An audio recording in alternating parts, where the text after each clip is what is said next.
Now, the whole job application process, from the moment you start reading through the job description to writing your application and sending and going for the interview, it's all about communication skills. So the key thing is, how do you communicate? According to me, there are three main things that you need for you to do a job application right. Yeah? Number one is the job description. So you need to read through the job description very critically and ask yourself, am I the person who is being described by this job description? If the answer is yes, go ahead and apply. And I would advise, if it might not describe you 100%, but if it describes you at least up to 70%, you can be able to do most of the things on that list. Go ahead and apply. If you don't fit less than 7, as in the description is not you, less than 70%, if you go ahead and apply, you will be among the statistics of the CVs that never get read. And you'll be saying, I've applied 100 jobs for the last 1 week and I've not been invited to one. Customize your cover letter to fit into that job description. A cover letter is the same as an application letter, but a cover letter is highly customized for a certain position. You cannot take, we might have two firms, firm A and firm B, they are both looking for an accountant, but you'll find the job description might not be the same. So you cannot use cover letter for firm A for this other position. The main purpose of the cover letter is to tell the employer, you're looking for someone who can clean. I can clean. I have cleaned before. I have experience cleaning. I am the best at cleaning. That is the purpose of the job of the cover letter. Then of course after that, you attach a professional CV. A professional CV is a document that you use to market yourself. And what are you selling? You should be clear on, you're selling your skills, you're selling your qualification, you're selling your capabilities, you're selling your experience. So, it takes about 6 seconds for the hiring manager to decide if they're going to read through your CV or not. The question is, does your CV pass that 6-second mark? At Careerpoint, what we do, we offer what we call a free CV review. Now, when we talk about free CV review, you give us your CV and we will give you feedback in terms of which areas need to be improved, whether your CV matches up to job description. What would be the next logical thing when you have been able to write a very good cover letter, convincing the employer why you're the right candidate, and attaching a CV that has evidence and giving more information about you to be invited for an interview. And going to an interview is, you need to be well prepared, well beyond what it is said, which is good advice. Be there in good time, dress appropriately, think about questions to be asked, and all that. The interview is all a matter of actually convincing them that whatever they saw, that person they saw on paper, is the person you are in real life. And it's about presentation, it's about being confident, it's about providing the appropriate answer. So I have one of my guest speakers who is going to take us through how to answer questions in an interview. And he's an expert in communication. My name is Alan Arigo, like he's told you, and I run a company called Language Expert. Once you've got your certificates and you've made photocopies on what have you still need to work on yourself a bit for you to become what you call employable. So the reason why someone has an interview is to put a tick and say, this is a good match for the job. And then now we go into the basics, the nitty-gritties. Are you in debt? Those questions come up, especially for financial positions. Because if you are one person who cannot keep a full cycle without debt, how are you going to manage people's money? So you need to understand how institutions think so that you don't say, oh, they denied me the job. But Mr. Dan, in the interest of time, let's go to some of the questions that people normally get asked. One of the common questions is, tell us about yourself. And we are the ones interviewing you. Now remember, you have 1 minute. Tell us about yourself. We have your CV, so don't tell us your name. Don't tell us your address. Don't tell us how many kids you have. Tell us about yourself. Achievers, resilient, all those adjectives don't help. But tell me something that describes that. Growing up in a family of 10 and being the 7th born, I knew very well that there were so many people ahead of me. So working hard to be visible has always been a part of my nature. Always fall back to something you've done in the past, so people know why they should hire you. For example, I always tell people who are applying for financial positions, if you're applying to be a finance executive or an accountant, go with a copy of the company's financial report. And if someone tells you, why should we hire you? You can go back and tell them, I was actually looking at your report, and you can still use your actually there.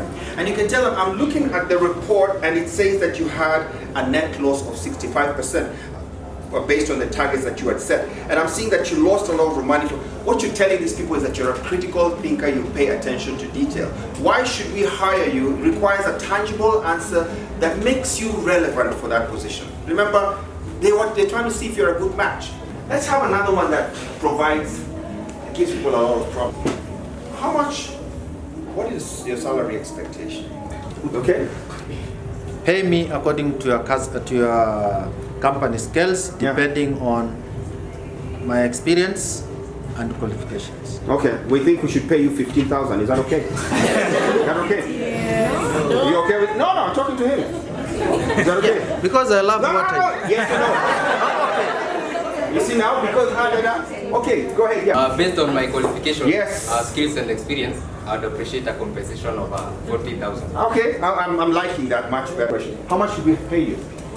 Going with the job description, together with my skills, abilities, I will go with the range of 150 to 200 Kenya shillings. Okay.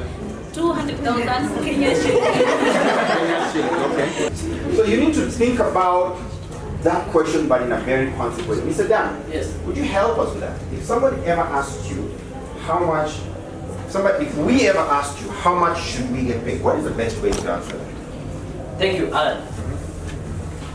The best way to answer that question, I think, is to start with a figure, both either as a range or an average. Then from that, you justify it. But let me say what I've heard that you should never say in an interview. Please don't say, I've just completed, this should be out. I've just completed college and need a job. No, out. I come from a poor background. Oh, sorry. No, it's time for pity party. I will take what you have. I've also had that for just to get in and then we'll talk. No, we're not getting and talk. Let's talk now. I'm a single mother, father. Oh, we were not involved in all that. Yeah, we hear these answers. People say, oh, I have bills to pay. So do we. Everybody else. I need something that can keep me busy so you don't attack people or what, you know? So don't give an impression of desperation. Don't give a pity, don't throw a pity party to other people. I will take anything to start. Don't take anything to start. Okay? You get a job, they're saying they want a person with 5 years of experience, and you find the experience I have is 3.5 years of experience. Can I go ahead and apply for that job, or it is not recommended for someone who's got a lesser years of experience? Okay, my problem has been, maybe I've been overqualified because I've been handling jobs where I'm a manager in this, but I'm a logistician, I'm a marketer, I'm also an agriculturalist. I do many things. So when I'm at the company, I actually handle very many aspects which would have been handled by other managers. Now ask the question. Now, my question is, when it comes now to the salary, how do I answer? A very easy question, okay. Just go and then we'll come to you, yeah? Okay, for the question of why did you leave a job? What if you resign from the former job because of difference in, maybe you are in accounting? Yeah. And you are the first time you went to that job, you were doing accounting. Then they decided to change what you were doing. Yeah, they changed your job description. Yeah. Okay. All right, thank you. Negotiating value of being paid. What is the question? The question is how, what if you want to push for highest value? All right. How do you push for highest I value? really like that one. How do you maximize your value in the job market? My question is, what advice would you give an individual fresh out of college to remain competitive? And the only experience he or she has is the attachment period. Yeah. That's a very sad but very relevant question. I was saying this, you did a medical course and you have been doing a business in Mombasa and Mutuma. How what great about the experience? If you did medicine, but So I have a question. Like, for example, you are working in an office or you were working in an office and then an office got dissolved or something, so Yeah. you added more responsibilities. Yeah. Can you, when you're asked your expected salary, can you actually say that you felt a bit underpaid, the workload was a lot? Like, how do you jump from, let's say maybe it was 30 to now, you know you're deserving of 90. How do you explain and convince them? Yeah, it goes back to value. Yeah. Okay, mine is if you're not a graduate and maybe the job description, maybe it's a self-taught something. Maybe let's say it's design. Yeah. You've not done design, but technically you can do the job even much better, far much better than a graduate. Yeah. How do you approach it? Excellent. So, the way things are, you have to start taking less than what you think you deserve, and then be patient enough to get what you're looking for. Number two, I'm overqualified. How do I negotiate my salary? That's a personal decision. Because if you're overqualified, you must know what you want from right now. Are you trying to build a career? Are you trying to pay some bills? Are you looking for money to sustain a project? Because most overqualified people, given the current situation, they have to take what is there. To me, that's a very personal decision. When someone asks you, why did you leave your last job? The number one thing is don't trash your previous employer. Don't say those people. Always have an answer that lets them know it didn't work, I had to move on, or it worked but it was not a match. Remember, you're always looking for the best place that matches your skills. Now, someone talked about how to negotiate your value in the job market. That's a very deep question. It goes back to the tangibles, measurables. Once you go to the websites that you've been given and you know what you're worth, there's nothing wrong with saying, I feel like I'm worth this because of this and that. Negotiation is a very important part of communication. If you're a good negotiator, you can get a lot of things. What happens if you don't know what to say? Don't say gibberish just to fill the time. Sometimes it's good to say, honestly, I don't know, I don't have a correct answer to that question. I feel like you caught me off guard. I feel like it's a question that I've never had to deal with before. Just be honest. It doesn't have to be honest, because there are people who take you round and round and you say, okay, just cut it, you know? But if I don't know what to say and I say, I'm sorry, I just don't have an appropriate answer now. But if you give me time, I could probably think about it. Yeah, I thought I just want to add two things. Just what you said about you have a skill but you don't have a degree for that skill. The thing is, can you be able to communicate what you value you're bringing in? Yeah, you might not have the certificate, but through sample work, volunteering, or communicating your value. When you're looking for 5 years of experience, 3.5, I think this is the only rule I always say. If the only thing you're not qualified for in a job description is the experience, go ahead and apply. That is the only rule I can say you can break. Because for a fact, I've seen it with companies. Number one, they overestimate what they want to get in the market. So they'll say 5 years of experience. Someone who has 5 years of experience come in, but they can't afford him or her. So what do? If you come in with your 3 years of experience and you can show that you can be able to do the same job, why not take it as a challenge? So always apply. Someone who has done this course, now they are selling it, can come back. Do you know there's a way you can put that experience in a professional way?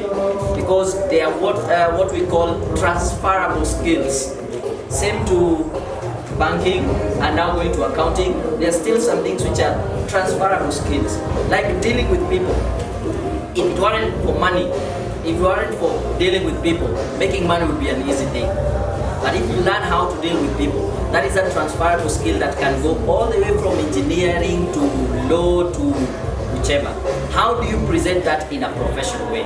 Just as you said, you know about targets, selling, setting price, negotiating. These are transferable skills. And I think, yes, that is much pretty it. Yeah.